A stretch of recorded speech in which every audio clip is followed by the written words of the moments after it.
साथियों, सभी का स्वागत है आपके अपने online platform read and classes पे। देखिए, आप सभी को आधुनिक भारतीय इतिहास पढ़ाया जा रहा था। आधुनिक भारतीय इतिहास में आपको भारत में शिक्षा कैसे आई, चार्ल्स वुड डिस्पैच कितना इंपॉर्टेंट रोल प्ले किया। उसके बाद भारत में प्रेस आते हैं, प्रेस पे सेंसरशिप एक्ट वगैरह भी आते हैं।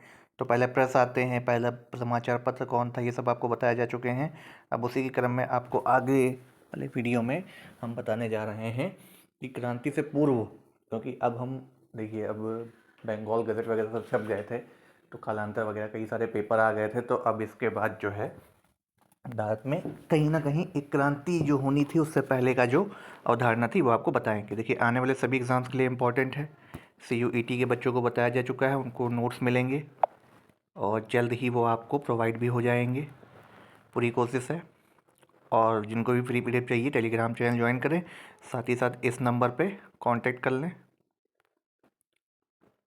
उनको फ्री नोट्स, फ्री PDF उनको भेज दीजिएगा। इसके अलावा कुछ बुक स्टॉल होंगे, वो हम आपको बता देंगे कहाँ कहाँ पे होगा। ठीक है, चलिए। और आपके लिए इम्पोर्टेंट है, APFC एग्ज़ाम के लिए इम्पोर्टेंट है, UPPCS के लिए भी। चलिए आइए स्टार्ट करते हैं। देखिए, 1857 की क्रांति के पूर्व में भारत में कई समय पर विद्रोह हुए थे। तो विद्रोह कैसे थे? देखिए, बक्सर में जब युद्ध हुआ, हेक्टर मोनो के साथ लड़ी जाए सेना के कुछ सिपाही विद्रोह करके मीर कासिम से मिल गए थे। अधिकारियों ने 30 सिपाहियों को तोपों के मुंह पर बांध कर उड़ा दिया था। समझिए कितनी बर्बरता करी गई थी। 1806 में बेल्लौर बर्ग के कुछ भारतीय सैनिकों ने अंग्रेजों द्वारा अपने सामाजिक धार्मिक रीति रिवाजों में हस्तक्षेप करने का विद्रोह कर मैसूर के राजा का झंडा फहराया था। फिर क्या होता है, 1824 जब आता है आपका, तो इस टाइम जो है बर्मा के युद्ध के लिए भेजी जाने बैरकपुर स्थित ब्रिटिश भारत की सेना की 47वीं अन्य टुकड़ी के कुछ सिपाही ने उचित भत्ता न मिलने का विद्रोह कर दिया था। 1825 में असम में से तोपखाने में विद्रोह हुआ था। सब क्वेश्चन छोटे छोटे पूछे जाते हैं। 1844 में 34वीं NY तथा 64वीं रेजिमेंट के सैनिकों ने भत्ते न मिलने का सिंध के अभियान पर जो है जाने से इनकार कर दिया था। 1849-50 में जो पंजाब में गोविंद नगर की एक सिख रेजिमेंट ने भी विद्रोह कर दिया था। अब क्रांति की योजना कैसे बनती है समझिएगा। ऐसा नहीं कि 1857 क्रांति का बीज अकस्मात हुआ था। इसके पीछे बहुत ही पहले से संगठन चल रहे थे। एक सुंदरकाल लाल जी जो इतिहास का बताते हैं, इस राष्ट्रीय प्रयत्न की तह उतनी ही गहरी योजना, उतनी ही व्यापक तथा गुप्त संगठन, जहाँ तक मालूम हो सकता है कि इस विशाल योजना का सूत्रपात कानपुर के समय बिठूरिया लंदन में हुआ है। अब कुछ क्या कहते हैं, भगोया पंत या जी मुल्ला खाजी जो क्या कहते हैं, राजा के रंगोजी बापू लंदन में विद्रोह की योजना बनाई। कुछ बोलते नाना साहब ने वकील के रूप में पेंशन की वृद्धि हेतु लंदन में प्रवास किया था और दोनों भाषाओं के वो ज्ञाता थे। अब रंगोजी बापू जो भी थे, उस समय सतारा के राजा की पेंशन की वृद्धि को अपील करने के लिए लंदन में गए थे। अजीमुल्ला जी जो है बिठूर में नाना साहब के साथ मिलकर विद्रोह की योजना अंतिम रूप दिया था और 31 मई 1857 को क्रांति का जो है दिन आ जाता है। तो बेसिकली क्रांति के पहले का जो आपको पार्ट बताया गया है। अब कैसे क्या क्रांति होती है, देखिए प्रतीक बहुत बार क्वेश्चन पूछा गया है PCS में, ये इम्पोर्टेंट है, याद रखिएगा। कमल और रोटी को चुना था, कई बार पूछा गया है। कमल के फूल को उन सभी सैन्य टुकड़ियों तक पहुंचाया गया जो विद्रोह में शामिल थे। रोटी को एक गांव का चौकीदार दूसरे गांव तक पहुंचाता था। अब घटनाक्रम देखिए क्या होता है।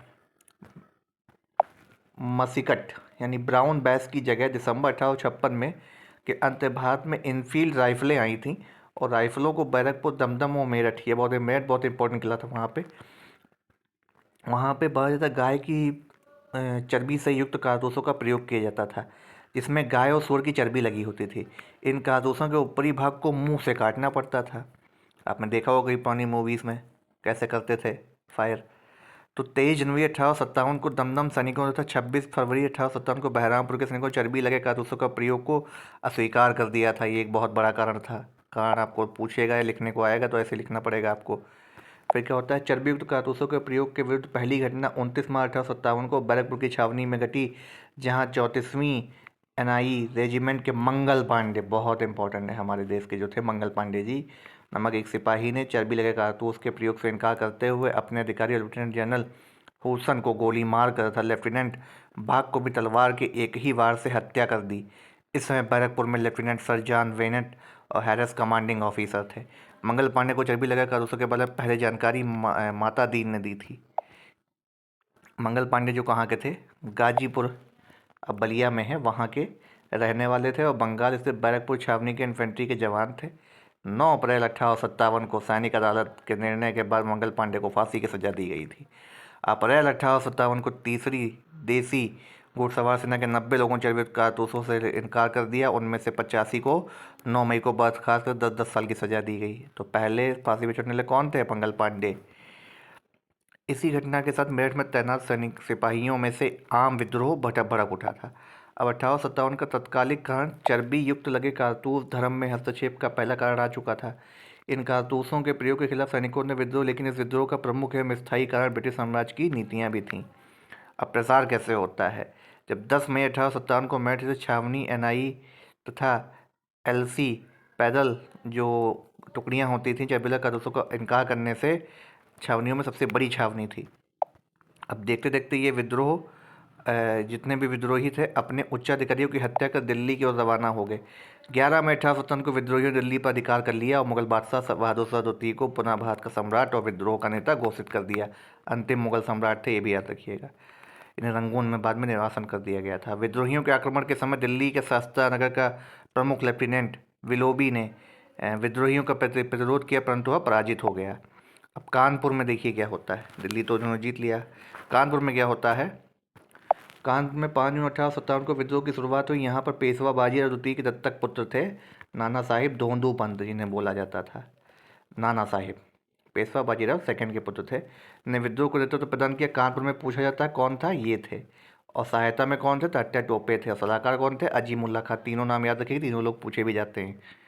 कानपुर में कंपनी की देसी सेना के 2 मुख्य नेता सूबेदार टीका सिंह और सूबेदार शमसुद्दीन और नाना साहिब के मुख्य सहायक ज्वाला प्रसाद और मोहम्मद ने विद्रोह में महत्वपूर्ण भूमिका निभाई। सभी के नाम पूछे जाते हैं, इंपॉर्टेंट है, याद कर लीजिएगा। अब कानपुर में विद्रोहियों की मदद करने में शहर की वैश्या अजीजन का भी महत्वपूर्ण योगदान रहा। हैवलॉक और जनरल लील, ये दोनों कानपुर में थे और कानपुर में 20 जुलाई को पुनः अधिकार कर लेते हैं। अब दिल्ली में जो काफ़ी बूढ़े थे बयासी बहादुर शाह ने बख्त खां, इन्हें बहादुर शाह शाह आलम बहादुर खां का खिताब दिया था, के सहयोग से विद्रोह को नेतृत्व प्रदान किया। 20 सितंबर 1857 को बहादुर शाह ने हुमायूं के मकबरे में अंग्रेज लेफ्टिनेंट WSR हडसन के समक्ष समर्पण कर दिया था। हडसन था दिल्ली को जीतने वाला लेफ्टिनेंट उस टाइम का। बहादुर शाह के रिश्तेदार इलाही बख्श ने बहादुर शाह के हुमायूं के मकबरे में छिपे होने की सूचना देखिए। इन्हीं के रिश्तेदार ही लड़े। रिश्तेदार तो पूछिए मत, इतने महान होते हैं, आपको कभी आगे बढ़ता नहीं देखना चाहते हैं। बहादुर शाह के गिरफ्तार 2 पुत्र, ऐसा नहीं है सब रिश्तेदार ऐसा नहीं होते, लेकिन हाँ कुछ इस टाइम जो आपका प्रेजेंट टाइम चल रहा है इसमें 80% ऐसे ही होते हैं। 2 पुत्र थे मिर्ज़ा मुग़ल, मिर्ज़ा खिज्र सुल्तान और पोते अबू बकर को हडसन के आदेश पर दिल्ली गेट के सामने गोली मार दी गई थी। मतलब उनके पुत्रों को भी नहीं छोड़ा गया था। राज परिवार के 21 लोगों को थोड़ी देर में सजा दो को फांसी दे दी गई थी। फिर क्या होता है? दिल्ली में 1857 की क्रांति के समय प्रतिबद्ध उर्दू साहिब गालिब वही पर थे। उन्होंने लिखा था, यह मेरे सामने खून का विशाल समुद्र है और सिर्फ अल्लाह ही जानता है कि मुझे अभी क्या देखना है। बहुत इंपॉर्टेंट है। पूरा तक कौन कवि उस टाइम पे शायरी करी थी? गालिब जी थे। एक अन्य समकालीन शायर जहीर दहलवी ने कहा, दास्तान गदर का नाम पुस्तक उन्होंने लिखी थी। पूछा जा सकता है।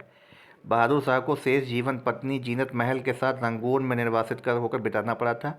वहीं उनकी में 87 वर्ष की अवस्था में 7 नवंबर 1862 को भारत के अंतिम मुगल सम्राट की मृत्यु हो जाती है। अब रंगून जो है बर्मा में स्थित है। बहादुर शाह की मजार पे लिखा है कि जफ़र इतना बदनसीब है उसे अपनी मातृभूमि में दफन के लिए 2 गज ज़मीन भी नसीब ना हुई। पूछा जाता है ये कई बार, आप अपने मेंस के एग्ज़ाम में भी लिख सकते हैं। यूपीएससी वालों के लिए इंपॉर्टेंट है ये फैक्ट। फिर लखनऊ में 4 जून 1857 को विद्रोह की शुरुआत हुई। बेगम हजरत महल लखनऊ में थी। अल्पायु पुत्र बिजलिस कादिर को नवाब घोषित किया और लखनऊ पर स्थित ब्रिटिश रेजिडेंसी जो वहाँ बनी हुई है आक्रमण किया। इसमें उनका साथ वजीर अलीन की खां ने दिया।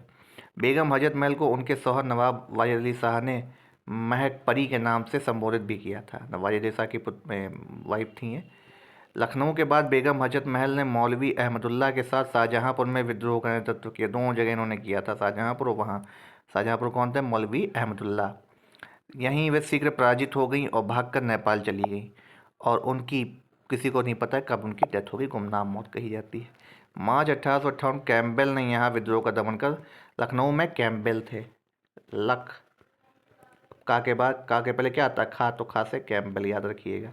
दिल्ली हडसन, क्योंकि हरियाणा नज़दीक है, ऐसे याद रख सकते हैं। 1857 के विद्रोह के समय लखनऊ अंग्रेजी रेजिडेंसी की रक्षा करते हुए Henry Lawrence, major general Havelock और नील, तीनों की डेथ हो गई थी। ये पूछा भी जाता है। अब झांसी बहुत इंपॉर्टेंट। रानी लक्ष्मीबाई के नेतृत्व में विद्रोह की शुरुआत हुई। अपने साहसी नेतृत्व में अंग्रेजों से वीरतापूर्वक युद्ध। इसी समय अंग्रेजों के एक भयानक लड़ाई के दौरान तोपें चलाते हुए गोले बारूद बांटते देखा गया। लक्ष्मीबाई जो थी, मानी लक्ष्मीबाई के पिता का नाम था मोरोपंत, तथा उनका जो मोरोपंत नाम था। दामोदर जो थे इनके पुत्र थे। आनंद राव इनके दत्तक पुत्र थे।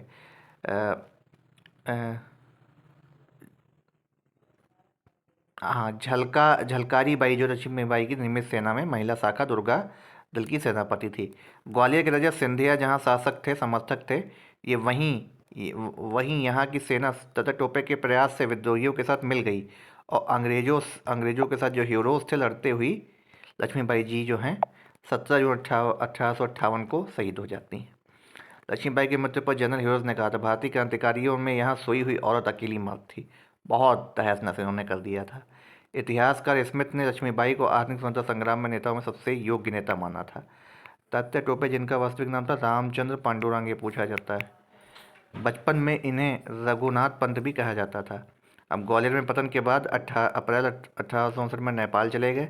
यहाँ पर एक जमींदार मित्र मान सिंह ने जो इनके साथ विश्वासघात किया और पकड़वा करके जो इन्हें 18 अप्रैल 1859 को फांसी पर लटका दिए गए थे तात्या टोपे जी। नहीं, सॉरी, नाना साहिब जी। तात्या टोपे गिरफ्तारी के मध्य भारत में 1857 की क्रांति अंतिम घटना थी। तात्या टोपे कौन थे? महाराष्ट्र में मेवला में इनका जन्म हुआ। इनके पिता का नाम पांडुरंग राव टोपे तथा इनका जो नाना थे दो पंत, यानी नाना साहब ने तात्या को अपना कमांडर इन चीफ नियुक्त किया था। जगदीशपुर, अब जगदीशपुर बिहार में था। यहाँ पे भी देखिए पूरे भारत में फैली थी ये क्रांति। आरा बिहार में प्रमुख जमींदार कुंवर सिंह ने जो 1857 क्रांति के समय विद्रोह का झंडा फहराया था। अदम्य साहस, वीरता और सैनिकों के आदर्श गुणों के कारण 1857 क्रांति के समय 80 वर्षीय कुंवर सिंह को बिहार का सिंह कहा गया। बिहार में शाहाबाद, पटना और गया विद्रोह के प्रमुख केंद्र से पूछे जाते हैं। बीपीएससी के लिए इंपॉर्टेंट है ये, यूपीएससी के लिए तो है ही है। अंग्रेजों के साथ युद्ध में घायल होने के बाद 26 अप्रैल 1858 कुंवर सिंह की मृत्यु के बाद उनके भाई अमर सिंह विद्रोह को नेतृत्व प्रदान किया।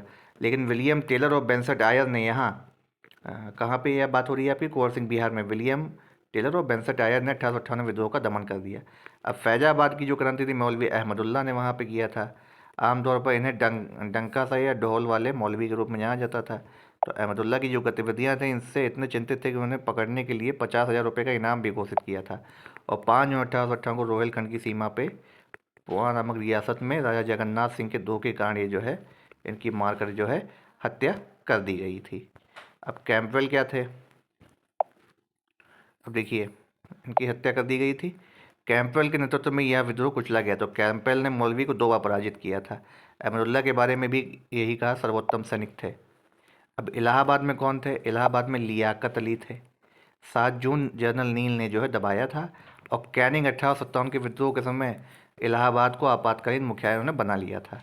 1857 के संघर्ष के दौरान बुंदेलखंड में जो है महिलाओं द्वारा घाघरा पलटन की स्थापना करी गई थी, जो आज भी फेमस है। और बरेली से जो रोहिलखंड के वहाँ के जो उत्तराधिकारी कौन थे? खान बहादुर खान, ये पूछा जाता है। इन्हें मुगल सम्राट बहादुर शाह द्वितीय ने सूबेदार के पद पर नियुक्त किया था। और कालांतर में इनको ही पकड़ करके जो है फांसी दे दी जाती है। तो आने वाले अगले वीडियो में आपको बताएंगे 1857 की क्रांति के फेलियर होने के कारण और जो छोटे मोटे थे कोटा वगैरह इन जगह कहाँ पे फैला था। तो चलिए मिलते हैं अगले वीडियो में, तब तक के लिए आप सभी से धन्यवाद।